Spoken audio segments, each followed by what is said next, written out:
পুজোর মুখে বন্ধ হয়ে গেল দাসনগরের ভারত জুট মিল। বেশ কয়েকদিন ধরে বেশ কিছু দাবি দাওয়া নিয়ে মিলের শ্রমিকরা কর্মবিরতি করছিল।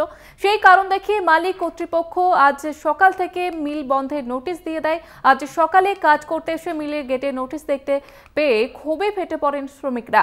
আমাদের সঙ্গে রয়েছে প্রতিনিধি জগন্নাথ সামন্ত। জগন্নাথ, কি নোটিশ দেওয়া হয়েছে ঠিক? দেখো, পুজোর মুখেই একেবারে বলা যেতে পারে যে দাসনগর ভারত জুট মিল বন্ধ হয়ে গেল। 500-এর ওপর শ্রমিক রয়েছে, সেই শ্রমিক কর্মহীন হয়ে পড়ে গেল। বেশ কিছুদিন ধরেই এই শ্রমিকরা মিলের বিভিন্ন দাবি দাওয়া নিয়ে, অর্থাৎ মালিকপক্ষ যেভাবে কাজের বোঝা চাপিয়ে দিচ্ছিল শ্রমিকদের ওপর, তারা নাজেহাল পরিস্থিতি তৈরি হচ্ছিল।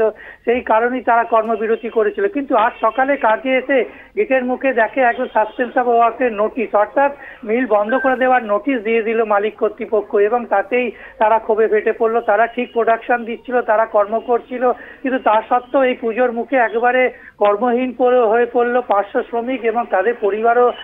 পুজোর মুখে যা তুমি জানো, এই দুর্গোৎসবের সামনেই এইভাবে মিল বন্ধ হয়ে যাওয়ায় একবারে ভেঙে পড়েছে শ্রমিকরা, এবং শ্রমিকরা ক্ষোভ দেখাচ্ছে যাতে অবিলম্বে এই মিলটি চালু করা হোক। কেন এই মিল বন্ধ করে দেওয়া হলো?